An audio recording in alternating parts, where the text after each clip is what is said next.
बनाने वाले अपनी बना ले, सबकी बनाने वाले अपनी बना ले। सिया प्यारी तेरी हरी जा रही है,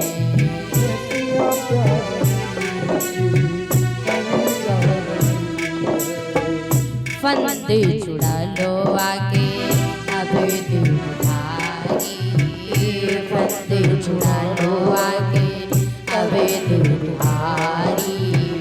सीता तुम्हारी प्रिय हरी जा रही है, सीता तुम्हारी प्रिय हरी जा रही है, सीता तुम्हारी प्रिय हरी जा रही है, सीता तुम्हारी प्रिय हरी जा रही। सीता मैया हाथ जोड़ करके आज अपनी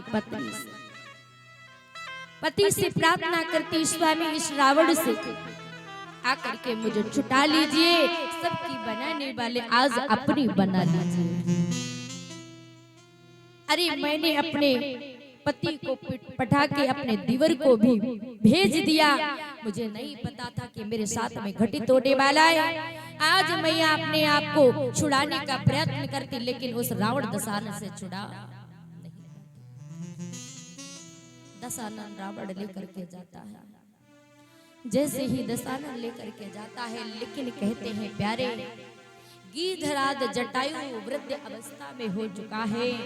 गीधराज जटायु ने जैसे अपनी बेटी को पहचान लिया और पहचान करके प्राणों की रक्षा करने के लिए बूढ़ा जटायु युद्ध से रावण से युद्ध करने लगे। अपनी बेटी को उस दशानन से छुड़ाने के लिए बूढ़े जटायु आज उस रावण से फंद छुड़ाने के लिए आज उड़ने लगे और से घमासान युद्ध करने लगे। जब युद्ध करने लगे, आज कहते हैं ये दो भाई थे, एक गीधराज जटायु और दूसरा भाई संपाति। एक बार की बात, ये सूर्य की परिक्रमा करने के लिए जा रहे थे, लेकिन प्यारे क्या हुआ, बिछुड़ गए। ये भाई भाई थे, बिछुड़ गए। बिछुड़े कब? एक दूसरे की प्रति में कहते ना, जब व्यक्ति नया जवान होता तो उसके शरीर में खून उबलता है। तो उन्होंने कहा कि मैं सूर्य की परिक्रमा करूंगा, लेकिन संपाति जो थे बहुत दूर आगे पहुंच गए, लेकिन सूर्य का जो तेज था और तेज के कारण संपाति के पंख जल गए और एक कंदरा की गुफाओं में जाकर गिरा। लेकिन जटायु अपने भाई से बिछुड़ गया, क्योंकि ये बहुत ऊपर तक नहीं गए, क्योंकि जटायु ने मना किया था, भैया संपाति तू ऊपर ना जा, नहीं तो घटित हो सकता। लेकिन अपने मन की लेकिन पंख कट जाने के बाद कंदरा की गुफा में गिरा, भाई भाई का बिछुड़ना हो गया। लेकिन गीधराज जटायु यही है, गीधराज जटायु ने रावण के साथ में युद्ध किया, अपनी बेटी सीता के प्राणों की रक्षा करते, उसे छुड़ाने के लिए बराबर युद्ध बराबर करते रहे। लेकिन प्यारे गीधराज जटायु ने अपनी चोंच से दशानन का पूरा शरीर छलनी कर दिया, पूरा शरीर छलनी कर दिया। लेकिन वो मायावी था दशानन, उसने अपनी माया दिखाई। जिस समय वो जटायु उड़ उड़ करके चोंच को मारते, तो वो अंतर ध्यान हो करके अपनी उसने तलवार को उठा करके आज जटायु के पंख को काट दिया। अब जैसे ही पंख को काटा तो गीधराज जटायु धरती पर गिर पड़े। कहा बेटी मैं तेरे प्राणों की रक्षा नहीं कर पाया, रक्षा नहीं कर पाया, मैंने तेरी प्राणों की रक्षा नहीं कर पाया, मैं अपने पुत्र राम को क्या बताऊंगा। अच्छा एक बात और है, गीधराज जटायु के बड़े पुत्र राम है। राम कैसे बता दूं? क्योंकि गीधराज जटायु ने दशरथ जी से राम को ही मांग लिया था। जिस पिता को अग्नि एक बेटा ना दे सका, वो गीधराज जटायु को पुनः मिला है। चार संतानों को होने के बावजूद भी लेकिन ऐसा समय आया कि दशरथ के प्राण निकले, लेकिन एक भी संतान पास नहीं थी। क्यों? क्योंकि दशरथ को श्राप मिला था। श्रवण कुमार के माता पिता अंधी और अंधों ने श्राप दिया था कि दशरथ, जिस समय तूने मेरे पुत्र को बाण मारा है, मैं तुझे श्राप देता हूं कि समय आने के बाद जब तेरे प्राण निकलेंगे तो एक भी संतान तेरे निकट नहीं होगा।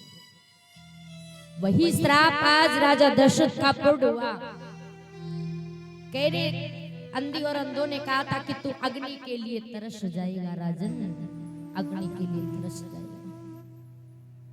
वही हुआ, प्राण निकले तो एक भी पुत्र नहीं था, अग्निदाह संस्कार करने के लिए भी कोई किसी नहीं।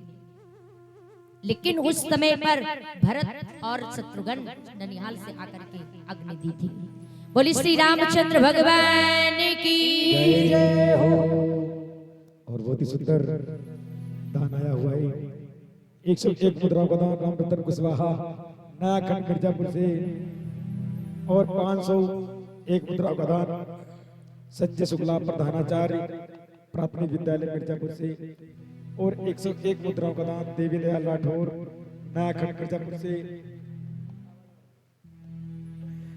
और 100 मुद्राओं का दान जदुनाथ राजपूत रसूलापुर से, 101 मुद्राओं का दान रामचंद्र कुशवाहा नया खंड मिर्जापुर से, 51 मुद्राओं का दान रामवीर राठौर नया खंड मिर्जापुर से, 100 मुद्राओं का दान तेजपाल राठौर नया खंड मिर्जापुर से, 101 मुद्राओं का दान रणवीर कुशवाहा गुड्डू नया खंड मिर्जापुर से, 50 मुद्राओं का दान राम प्रकाश शेखपुर से, और बहुत ही सुंदर फलों का दान हमारे दादाजी बहुत दूर से चल के आए हैं राजस्थान से, उनकी पूरी टीम से, उनके पूरे परिवार की तरफ से बहुत फलदान हुआ है। जोरदार ताली बजाते सभी लोग।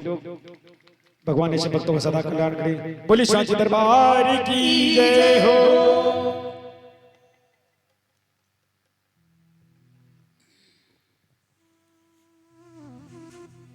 बोली सवरियास्ती ठिकी श्री रामचंद्र भगवान की। आप लोग जयकारा तो लगाते ही नहीं है। एक बार सीधे सीधे हाथ कर दो, जयकारा जोर से लगा दो। सभी लोग, दादा लोग आप भी उठाइए, सीधे सीधे हाथ करके जयकारा जोर से लगाइए। बोले शंकर भगवान की जय हो। जिस समय गिद्धराज जटायु अंतिम क्षणों तक अपने सांस को रोक रखा था। क्यों? क्योंकि अपने राम से मिलना था जटायु को। जैसे इधर बहुत प्रयत्न किया, लेकिन जानकी मैया को बचा ना सके, लेकर के दशानन वहां से चला जाता है।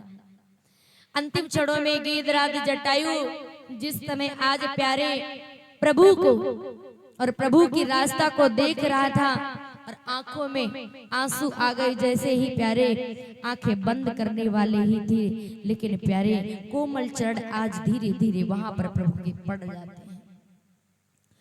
जैसे ही कोमल चरण आज गिद्धराज जटायु जहां अंतिम क्षणों में अपने प्राणों को देख रहा था, उसी समय आज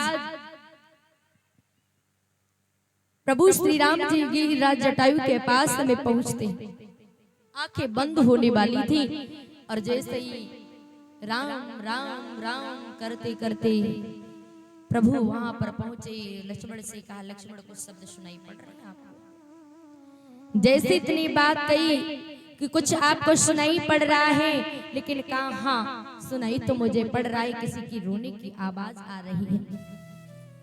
अंतिम क्षणों में लालसा केवल इतनी थी गिद्धराज जटायु कि मुझे एक बार मेरे पुत्र के दर्शन हो जाएं, जो मैंने दशरथ जी से कहा था वो अंतिम क्षणों तक मेरा पूर्ण हो जाए। प्रभु श्री राम जी जैसे ही वहां पर पहुंचे, आंखें बंद होने वाली थी, गिद्धराज जटायु के पास पहुंचे और देखा प्रभु श्री राम जी को, तो फिर से आंखें खुल गई। प्रभु श्री राम ने देखा कि आज गिद्धराज जटायु के बाण लगा हुआ था, उसको निकाला। प्रभु श्री राम ने अपने बैठ करके घुटने पर जटायु के सिर को रख लिया और पूर्ण बात होने लगी। पूरी बात बताई गिद्धराज जटायु ने कि मैं बचा ना सका अपनी पुत्री को, मैं बचा ना सका अपनी पुत्री को। प्रभु श्री राम ने कहा कोई बात नहीं है, चिंता मत करिए, मैं तुम्हें मरने नहीं दूंगा। प्रभु श्री राम जी से जटायु ने कहा नहीं नहीं, अब मुझे मत रोकिए, अब मेरे प्राणों को चलने दीजिए। आपके दर्शन मुझे हो गए, यही मेरी एक लालसा थी, आज दशरथ का दिया हुआ वचन पूरा हो गया। कहने लगे इससे अच्छा मौका और कभी नहीं मिल सकता है कि जब मेरे प्राण निकले और मेरे सामने जैसे ही कौशल्या का लाल खड़ा हो, वो मुझे लाल लाल दिखने वाला कौशल्या का लाल मिल गया, और कुछ नहीं चाहिए। अब मेरे प्राणों को जाने दीजिए। उसी समय बस इतना सारी बात करने के बाद गीधराज जटायु ने अपने प्राणों को त्याग दिया, और त्यागने के बाद में आंसुओं को श्री राम ने पोंछ करके गीधराज जटायु का दाह संस्कार किया। जैसे ही दाह संस्कार किया करने के बाद में प्यारे प्रभु श्री राम जी आगे को बढ़ते, इसके आगे की पावन कथा रात्रि के समय में आप लोग कैसे सुनोट पान करेंगे कि जिस समय भगवान की किस प्रकार से जाकर के वही शबरी मैया के आश्रम में जाकर के आज उस जगह पर ही नवदा भक्ति श्रवण पान कराते हैं। ये भगवान का सुंदर पावन नाम और हरि कृष्ण।